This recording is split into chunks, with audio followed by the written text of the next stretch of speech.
때부터 지금까지 거의 변하지 않고 같은 방식으로 명절을 맞이했습니다.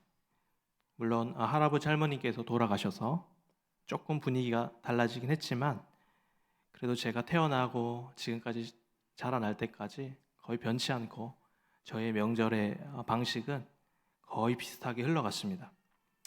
그래서 명절 당일날이 되면 이른 아침 온 가족들이 모여서 예배를 먼저 드립니다. 그래서 뭐 큰 집, 작은 집 다 모이니까 엄청난 수의 가족들이 모여서 함께 예배를 드리고 항상 찬송가는 사철의 봄바람 불어있고를 이렇게 함께 부르고 또 질서에 따라서 예배를 잘 드렸습니다. 그리고 예배가 마쳐진 이후에는 항상 우리 식기도를 가장 어른이 이제 하게 되는데 보통 이제 저희 할머니가 주로 하셨는데요. 그때 어린 시절이어서 그런지 몰라도 그 식사를 앞두고 기도를 너무 길게 하시는 거예요. 그래서 가족 한 명 한 명 이름을 다 부르면서 그때는 이제 그렇게 싫었는데 어린 마음에 지금은 너무 그리움으로 남아 있습니다. 그리고 밥을 이렇게 맛있게 하고 나면 이제 커피를 한 잔씩 다 이게 드시고 나서 작은 아버지가 저에게 눈빛을 쫙 보내세요. 그러면 제가 알아듣고 그 작은 방으로 가서 이렇게 준비를 합니다. 기본적으로 딱 준비를 하고 준비됐다고 이제 말씀을 드리면 우리 권사님이신 우리 고모, 그리고 안수 집사님이신 우리 작은 아버지, 그리고 장로님이신 아버지, 그리고 회자인 제가 이렇게 진지하게 불러 앉아가지고 고스톱을 칩니다.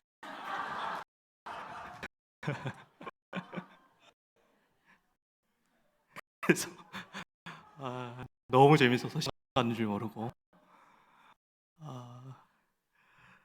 그렇게 저에게는 이 명절이라는 이 시간은 늘 저를 너무나 사랑해 주시는 가족, 항상 저를 위해 응원해 주시는 가족들이 함께하는 시간이기 때문에 저에게는 언제나 행복한 시간으로 명절을 보내고 있습니다.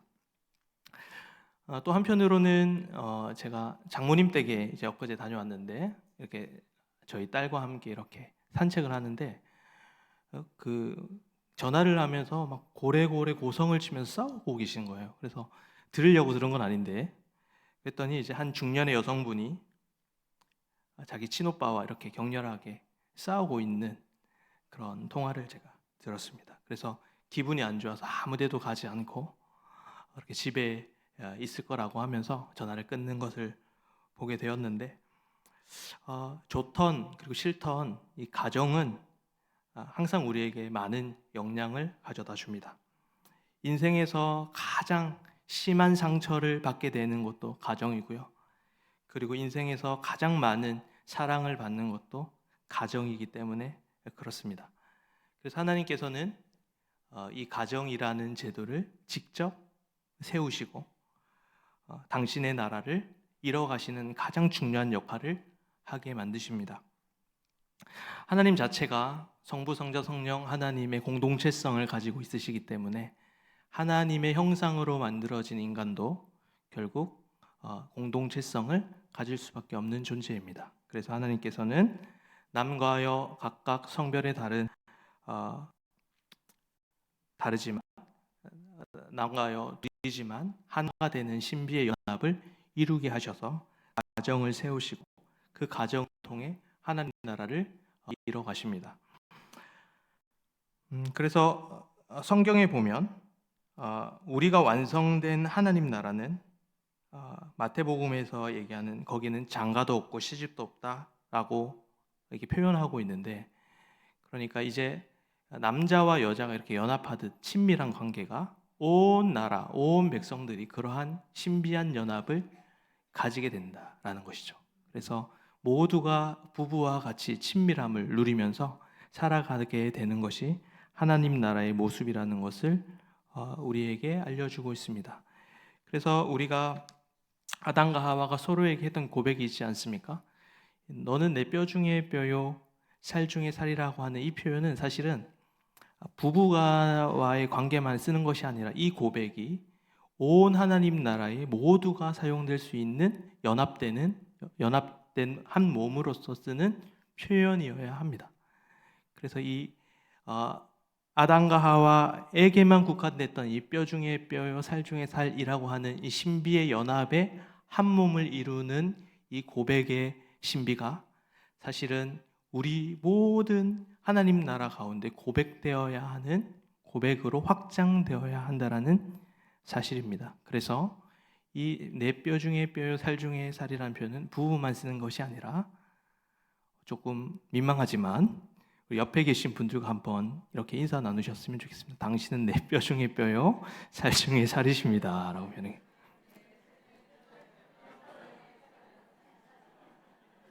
감사합니다. 민망하지만 그래도 해주셔서 감사합니다. 그래서 이렇게 연합하여 살아야 할 이 아담과 하와 최초의 가정은 죄로 인하여서 그 연합이 깨지고 분열되고 갈등이 일어나고 더 이상 아담과 하와 이후로는 죄로 인해서 한 몸 되지 못하고 갈기갈기 찢어지고 분열하고 갈등하는 가정이 돼버렸습니다. 그래서 하나님께서는 이러한 우리의 가정의 모습을 회복시켜 주시기 위하여 그리고 하나님 나라를 회복시켜 주시기 위하여 인간에게 두 가지 명령을 주시는데요. 첫 번째가 종교 명령이라고 표현하고 둘째가 문화 명령이라고 표현하는 두 가지의 명령을 주십니다. 첫째로 종교 명령을 주셨는데요. 우리 함께 다음 본문을 함께 살펴보겠습니다. 시작. 선악을 알게 하는 나무의 열매는 먹지 말라. 내가 먹는 날에는 반드시 죽으리라 하시니라. 이 말씀은 우리가 너무 잘 아는 말씀이지만 단순히 하나님께서 과일 하나 먹었다고 화내시는 말씀이 아니십니다. 이 말씀에는 인간의 본질에 대한 이야기가 나와 있기 때문에 그렇습니다. 동상 중앙에 있는 선악을 알게 하는 나무의 의미는 사실은 우리 인간이라는 존재가 하나님 안에 살아가야 한다. 하나님의 말씀 안에 살아가야 하는 존재임을, 그것이 인간의 본질임을 알려주는 그 명령이기 때문에 바로 그렇습니다. 물고기가 가장 자유로울 수 있는 공간은 물입니다. 근데 물고기가 자신의 자유를 찾는다고 하면서 물 밖으로 나온다면 그 물고기는 죽을 수밖에 없습니다. 마찬가지입니다. 인간도 하나님 안에 있을 때 가장 자유로운 존재가 됩니다. 그러나 아담은 이것을 거부했다는 사실입니다. 더 이상 하나님 안에 하나님 말씀에 거하는 것이 아니라 내가 내 스스로 내 인생을 스스로 판단하며 주체가 되어 살아가겠다라고 하는 표현이 바로 오늘 말씀의 표현이라는 사실입니다. 그래서 선악을 알게 하는 나무는 사실은 우리가 하나님 말씀 안에 살아가는 존재이고 내가 하나님 말씀 안에서 가장 인간다운 존재이며 그 선악을 알게 하는 나무를 통해서 하나님이 나의 창조주이시고 내가 피조물이라는 사실을 알게 되는 깨닫는 도구입니다. 그러므로 선악을 알게 하는 나무는 유혹의 도구가 아니라요 하나님을 예배하는 도구입니다. 그러나 이 예배의 도구를 하나님을 배반하는 도구로 인간이 만들어 버렸다라는 사실입니다. 그래서 인간은 하나님이 지정해 놓으신 그 자리를 이탈하고 자기 자신이 스스로 모든 것을 결정할 수 있는 하나님과 같은 존재가 되고 싶어 했기 때문에 그 선악을 알게 하는 나무를 먹었습니다. 그래서 인간은 이제 자유로운 존재가 아니라 스스로 하나님이 되고자 하는 자율적인 존재가 되었습니다. 자유와 자율은 다른 단어입니다. 그래서 예수님께서 진리가 너희를 자유케 하리라고 하셨지 않습니까? 그러므로 이 종교 명령은 바로 우리와 하나님과의 그 관계 속에서 우리가 누구인지를 알게 하는 도구가 되었습니다.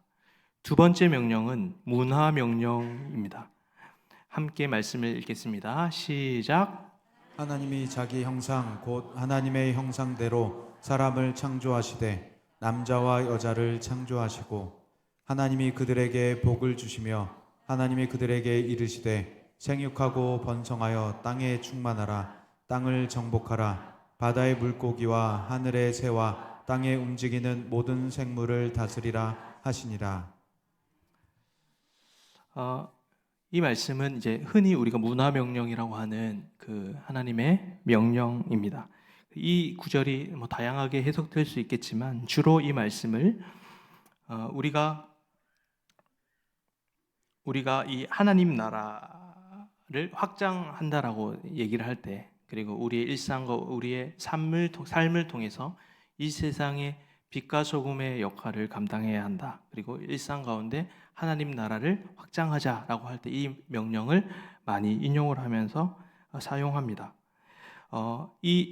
그러니까 우리가 살펴본 종교 명령도 그렇고 이 문화 명령도 그렇고 그 전제가 뭐냐면 바로 아담과 하와의 이 연합을 근거로 해서 이 얘기를 하는 것입니다. 개인에게 주셨다기보다는 바로 이 가정이 하나님과의 우리와의 관계를 결정짓는 이 종교 명령의 핵심이고, 또한 이 하나님 나라를 확장시켜 나가는 이 문화 명령의 핵심에 바로 이 가정이 있다라는 사실을 우리에게 알려주고 있습니다. 그래서 이러한 그 말씀 구절을 아브라함 카이퍼가 자기의 하나의 사상으로 만들어서 기독교 세계관 운동을 펼치는데요. 아브라함 카이퍼가 이런 얘기를 합니다. 우리 함께 읽어보겠습니다. 시작. 우리 인간 삶의 모든 영역에서 만유의 주제이신 그리스도께서 나의 것이다라고 외치지 않는 영역은 한치도 없습니다. 어려운 말이지만, 어렵게 말하는 것이지만 의역한다면 그렇습니다. 우리가 살아가는 모든 공간, 우리가 살아가는 모든 시간이 바로 그리스도의 것임을 늘 고백하는 삶이 바로 하나님 나라의 확장, 이 문화 명령의 바로 우리의 삶의 표현이라는 이야기입니다. 그러므로 우리가 하나님과의 관계 속에서 이 종교적인 명령, 우리가 하나님을 예배하고 하나님을 사랑하는 이 종교의 명령도, 그리고 이 하나님 나라를 온 세상 가운데 확장시켜 나가는 이 문화의 명령도 사실은 가정이 아담과 하와의 연합이 중심이 된다는 것은 결국 가정이 중심이 되어서 이제 그 가정이 중심이 되어서 이 하나님 나라를 위해 우리가 살아가야 한다는 것을 이야기하고 있습니다. 그럼 문제는 무엇이냐면 현대에 와서 이 가정의 역할이 매우 약화되고 있습니다. 그래서 현대인들은 그 자녀의 신앙에 있어서는 전적으로 교회에게 의탁하고 자녀들의 교육에 있어서는 학교에 의탁합니다. 그래서 가정은 아무런 그런 기능적인 역할만 하고 자녀들을 양육하고 신앙이나 자녀들이 성숙해가는 과정에 전혀 관여를 하지 않습니다. 사실은 이러한 현대의 가정의 역할의 축소는 굉장히 반성경적이고 비성경적이라고 말할 수 있습니다. 그래서 세상이 이야기하는 가정에 대한 정의와 성경이 말하는 이 가정에 대한 정의가 다를 수밖에 없다라는 사실입니다. 그래서 제가 위키백과에서 가족의 어떤 정의에 대해서 찾아봤더니 굉장히 기능적인 이야기만 합니다. 우리 함께 읽어보겠습니다. 시작. 대체로 혈연, 혼인으로 관계되어 같이 일상생활을 공유하는 사람들의 집단, 공동체 또는 그 구성원을 말한다. 혹여나 우리가 이 가족을 생각할 때 이 세상적인 관점으로 기능적으로만 가정과 가족의 구성원들을 대하고 있지는 않습니까? 아니면 문화명령 그리고 종교명령에서 살펴봤듯이 하나님 나라의 일원으로서 함께 하나님을 깊이 사랑하며 하나님을 의지하며 하나님 나라를 이뤄가는 그 하나님이 세워놓으신 그 가정의 역할을 가정의 정의라고 생각을 하십니까? 우리는 이 세상을 살아가다 보니 이 세상의 영향을 받아 이 가정에 대해서 세속적인 관점으로 생각할 때가 너무나 많습니다. 그래서 세속의 사람들은 그리고 가족원들을 생각할 때 그 사람의 가족원의 연봉이 얼마인지, 어떤 직장에 다니는지, 집을 어디에 두고 살아가는지, 어떤 학교에 들어갔는지 등의 방식으로 그 사람을 기능적으로 대하거나 평가하는 것에 우리는 너무나 익숙해져 버렸습니다. 그래서 이러한 가정이 기능적으로 나아갈 때 가정이 붕괴되고 가정이 약해되었다라는 것을 우리는 바라볼 수 있습니다. 미국의 유명한 설교자 데이빗 제리마이어라고 하는 설교자가 있습니다. 이 설교자가 즐겨 인용하는 예화를 제가 여러분들에게 들려드릴 텐데요. 가정에 대한 좋은 예화로 제가 늘 인용하는 구절입니다. 두 농부의 가정이 있었습니다. 한 농부의 가족들은 밀농사를 짓는 가족들이었고, 또 다른 한 농부는 토마토 농사를 짓는 가족이었습니다. 이 두 농부, 두 가족 다 하나님을 신실하게 믿는 가정이었습니다.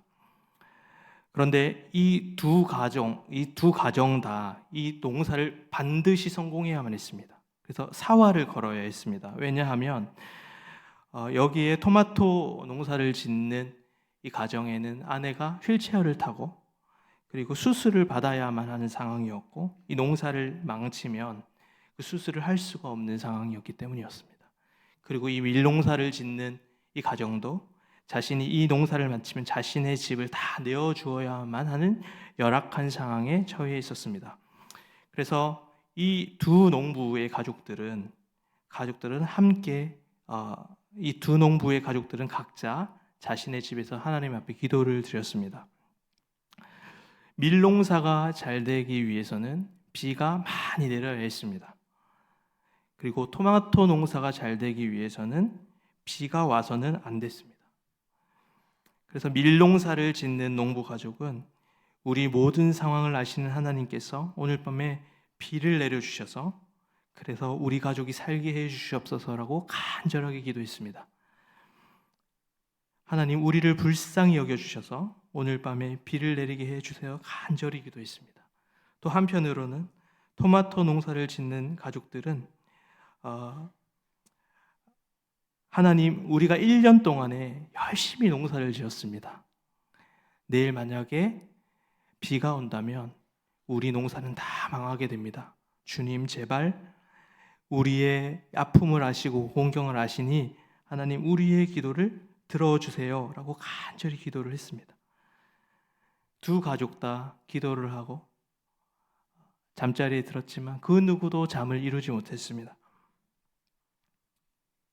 이럴 때 전능하신 하나님께서 드라마틱하게 한쪽에는 비를 내리시고 한쪽에는 비를 안 내리시게 하신다면 너무 감사한데 대체로 사실 그런 일은 일어나지 않습니다.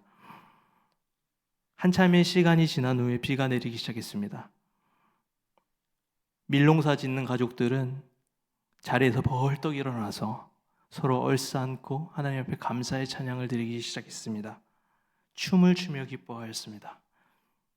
그러나 반대로 토마토 농사를 짓는 가족들은 창밖을 내다보며 조마조마한 마음으로 하나님, 그냥 이 비가 잠시 그치는 비가 되게 해주세요라고 간절하게 기도했지만 이 비는 거세게 폭우처럼 내리기 시작했습니다. 그 다음 날이 되었습니다. 밀농사를 짓는 가족들은 아침 식탁에 앉아서 행복한 마음으로 하나님 앞에 감사의 기도를 드렸습니다. 희망이 가득한 얼굴로 하나님 앞에 기도를 하였습니다. 토마토 농사를 지은 가족들도 다음 날 아침 식탁에 모여 앉았습니다. 아버지는 기도를 이어나갈 수 없었습니다. 목이 메어서 기도할 수 없었고 쏟아지려는 눈물을 겨우 참으며 기도를 하였습니다. 이렇게 기도하였습니다. 하나님, 지난 저녁 저희 가족은 너무나도 간절히 하나님 앞에 기도를 하였습니다. 그러나 주님, 저희가 원하는 대로 아무것도 되지 않았습니다. 우리는 주님의 뜻을 알 수 없고 주님이 어떻게 인도하실지 알지 몰라 답답한 마음입니다. 그러나 하나님께서는 저희와 함께 하셔서 결국 이 고난을 극복하게 하실 것이고 결국 협력하여 선을 이루실 것을 믿습니다. 감사합니다 라는 기도를 드렸습니다. 상황과 환경은 다르지만 밀농사를 짓는 가족도, 그리고 토마토 농사를 짓는 가족도 하나님 앞에 감사를 드렸습니다. 여기 계신 성도님들께서는 어떤 농사를 지어가고 있는 것 같으십니까? 밀농사와 같은 아주 행복한 삶을 누리며 살아가시는 성도님들도 계실 것이고, 토마토 농사를 짓는 가족처럼 하루하루 힘들게 어려운 가운데 간절하게 기도하지만, 하나님 앞에 매달리지만, 몸부림치지만 여전히 고난과 사망의 음침한 과정 가운데 있는 성도님들도 계실 것입니다. 우리가 늘 이 토마토 농장의 농부처럼 가족처럼 살아가면 좋겠는데, 사실 우리 앞에 그러한 일이 닥치고 불안한 일이 찾아오고 두려운 일이 찾아올 때 선뜻 하나님 앞에 맡겨드리는 것이 쉽지가 않습니다. 하나님을 신뢰하지 못해서가 아니라 내가 너무 부족하기 때문에 그렇습니다. 하나님 선하신 분이신 걸 알겠는데 내가 너무 악하고 연약하고, 하나님은 전능하시지만 나는 너무 무기력해서 하나님이 정말 나를 선한 길로 인도하실까 고민될 때가 너무나 많습니다. 교구 사역을 하며 주변의 여러 가정을 만나게 됩니다. 근데 어려운 일이 괜찮아지는 가정들도 있지만 그렇지 않고 계속해서 나빠져만 가는 가정들도 너무너무나 많았습니다. 밤을 지새워 고쳐달라고, 살려달라고, 고통을 없애달라고 기도하지만 병세가 갈수록 나빠지고, 이번에 빚을 꼭 갚을 수 있도록 기도하지만 사업은 나빠지기만 했던 경우도 너무너무나 많았습니다. 그러한 권사님, 집사님들 앞에 권사님 잘 될 거예요, 집사님 잘 될 거야 라고 얘기하는 것이 쉬운 일이 아니었습니다. 그러나 오늘 이 히브리서의 말씀이 바로 위로가 됩니다. 히브리서 11장 36절과 37절에 보면 이러한 얘기가 나옵니다. 이것은 예수를 잘 믿는 믿음의 사람들의 이야기입니다.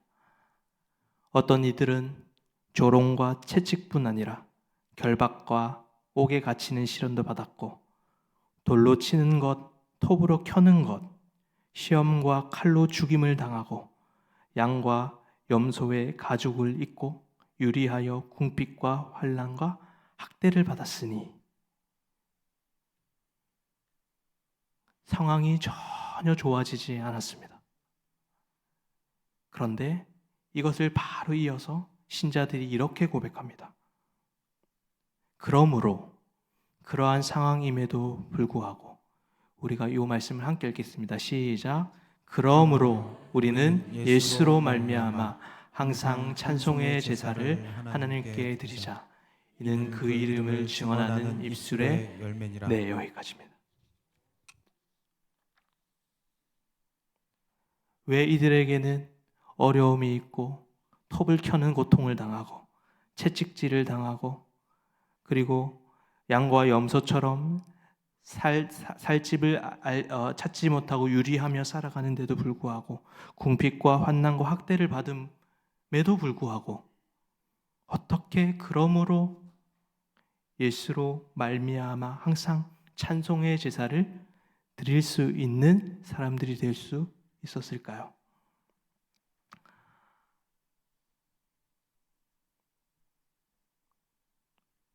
우리의 삶이 아무리 가진 것이 없더라도, 우리의 삶이 남들 내세우기에 뭐 하나 내세울 것 없는 인생이라 할지라도, 사람들에게 손가락질 당하고 수치당하고 무시당하는 것 같은 우리의 삶이라고 할지라도, 우리가 그러므로 예수를 찬송할 수 있는 이유는 무엇일까요?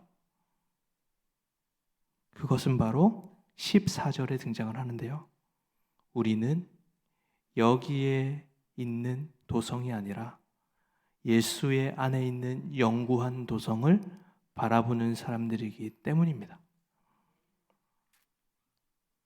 그래서 아무것도 가지지 못하고 지식도 없고 내세울 것 없고 늘 사람들에게 무시당하는 인생이라 할지라도 예수 그리스도에 대한 소망이 있고 예수 안에 있는 영생을 맛본 사람은 결코 불쌍한 사람이 아닙니다.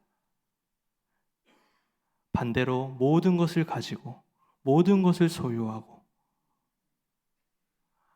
지식이 많고 사람들에게 박수받고 칭찬받는 인생이라 할지라도 그 가운데 예수 안에 있는 영생이 없는 사람은 불쌍한 사람입니다. 우리는 어떤 시선으로 이 세상을 살아가고 있습니까? 세상 사람들과 같이 똑같이 이 세상에 있는 것들로 사람들을 판단하며 살아가고 있지는 않으십니까? 이 세상과 똑같이 많이 가진 가정을 부러워하면서 학식이 높은 사람들을 부러워하면서 그렇게 살아가고 있지는 않으십니까? 오늘 이 히브리서의 말씀이 소망이 되기를 바랍니다. 우리의 소망은 이 땅의 것들을 바라보는 것이 아니라 영원한 하나님 나라를 바라보는 것이어야 합니다. 우리의 가정의 시선이 이 땅의 것들에 있는 것이 아니라 바로 영원한 하나님 나라에 있어야 한다라는 사실입니다. 우리가 정말 기도해야 할 것들이 있다면 그리고 가정에서 하는 사업의 성공과 자녀의 입시의 성공과 눈앞에 놓인 많은 문제들을 위해서도 기도해야 하지만 가장 우선적으로는 먼저 우리 가족들의 구원을 위해 기도해야 한다는 사실입니다. 그것이 우리의 삶의 가장 중요한 문제이기 때문에 그렇습니다. 그것은 영원함과 관련된 일이기 때문에 그렇습니다. 우리의 영원한 도성은 이 세상 가운데 있는 것이 아닙니다. 우리의 영원한 도성은 예수 그리스도 안에 있습니다. 날마다 그리스도를 바라보는 우리 모든 가정들이 되기를 날마다 기도하시며 살아가시는 성도님들 되기를 소망합니다. 함께 찬양하시겠습니다.